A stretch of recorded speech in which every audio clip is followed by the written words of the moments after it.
Hey guys, welcome back, and we're back for another session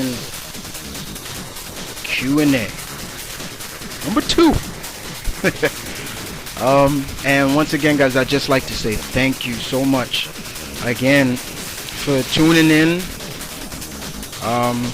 and providing me with questions.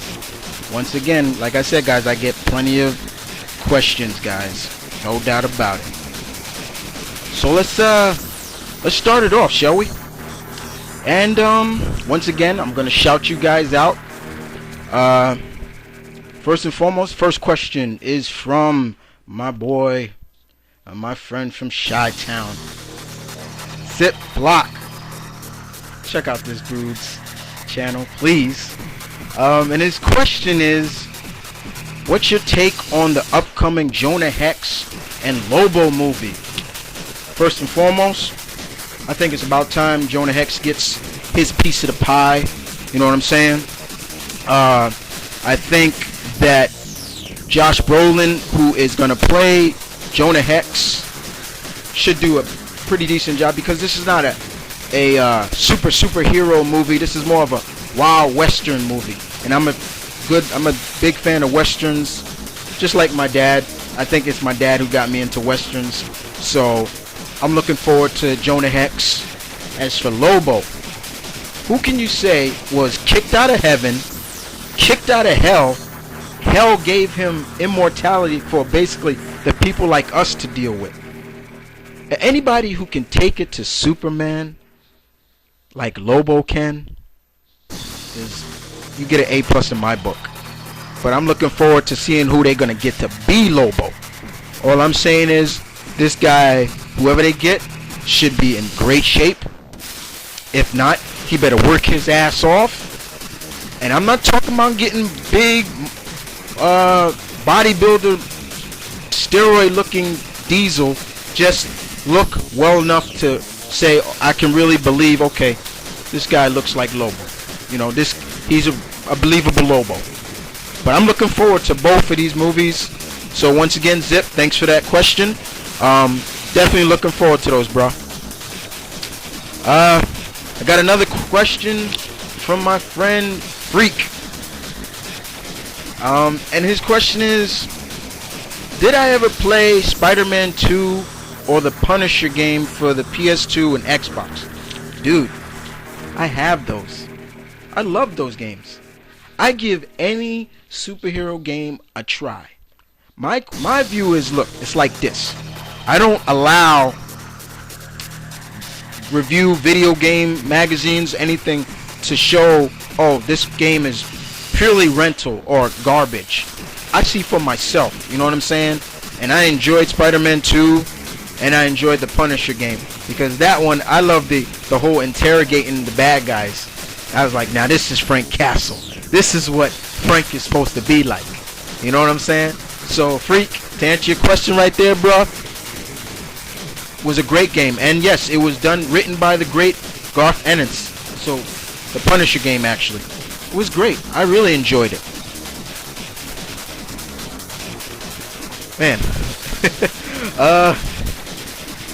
Okay, next question is from a friend that I kind of missed. I haven't talked to him in a while, and he finally came back really cool to have me talk again to him. So this one is to Dr. Doomfate, my friend, and his question is basically, he says, why do the DC fanboys think that everybody in the DC universe is basically more stronger than everybody in the Marvel universe? Well, Doc, basically, I'm going to give you my opinion on this question.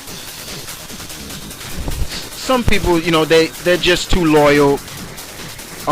They just can't see somebody maybe being stronger than, the Man of Steel, Superman, or being better skilled than, Batman. You know, in my eyes, they see it because if you think about it, the whole DC universe is basically filled with magic. You know what I'm saying? If you ever read Justice League Avengers, when Scarlet Witch went into the DC universe, she was insanely sick of the chaos magic. Basically, she couldn't take it. You know, and you're right. The way I see it, if you can lift 100 tons in one universe, you should be able to lift it in another universe.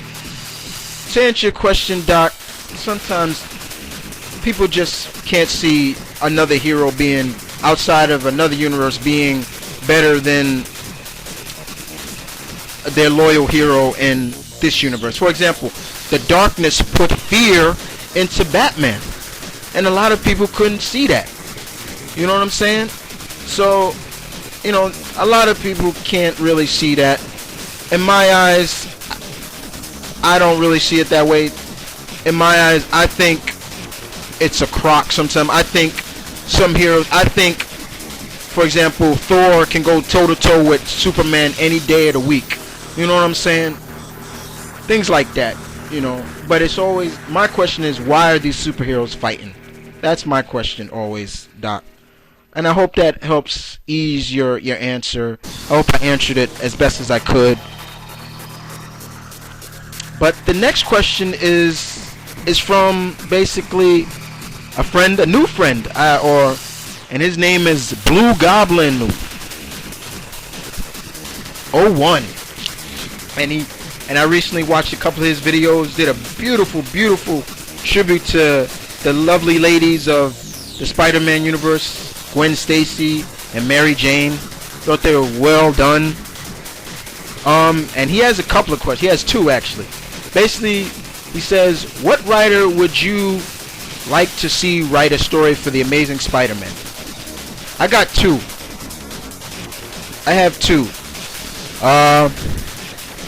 Goblin, one, Ed Brubaker, and Mark Fraction. I think Ed Brubaker is a very good writer. I think he's done very well on X-Men and Daredevil. You know, he made a character like a mediocre character like Mr. Fear seem imposing to the point where, yo, Double D might lose this time. You know what I'm saying? And Mark Fraction, his run on Uncanny X-Men has been just great in my book. That's just my opinion. So those are the two off the top of my head that I would definitely see right for Spidey. I'm a huge Spidey fan. You know it. He's my favorite. Next question is, he says, hey kid, I know basically you watched Spectacular Spider-Man. What's your predictions for season 3? Predictions.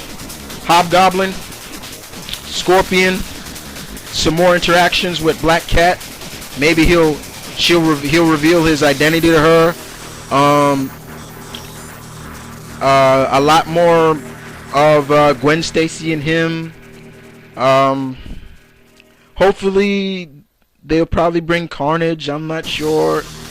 I would love to see some team ups with other superheroes.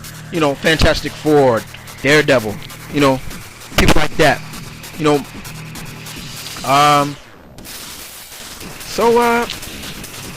That's definitely who those are some predictions right off the bat, Goblin. And the last question is from, once again, my cousin, the Nightwing 92. And basically his question is,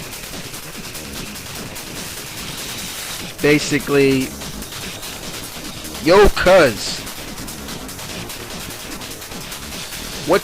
how did you like the cartoon Danny Phantom? Well cuz, to answer your question on that, I enjoyed Danny Phantom. I thought it was pretty decent for a Nickelodeon cartoon, as you know, and quote unquote Nicktoon. It took a lot of elements from different superheroes, you know, him having the ghost powers, but a lot of his powers, like he had like a sonic vibration echo, like Banshee and Siren and people like that. You know, he can go phase through walls, you know, like the Vision and Martian Manhunter. You know, He could shoot beams out of his eyes like Superman and things like that. Very decent. I enjoyed it. I enjoyed its run on Nickelodeon. I do continue to watch it on Nicktoon Network. You know. So I thought it was pretty decent. You know, I still watch the Avatar to this day, and I have it in my collection. So once again, guys, couple more questions down, and once again, keep them questions coming if you want to hear my opinion on it.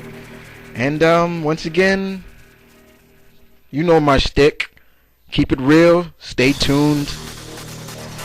One love. Everybody, I'm out.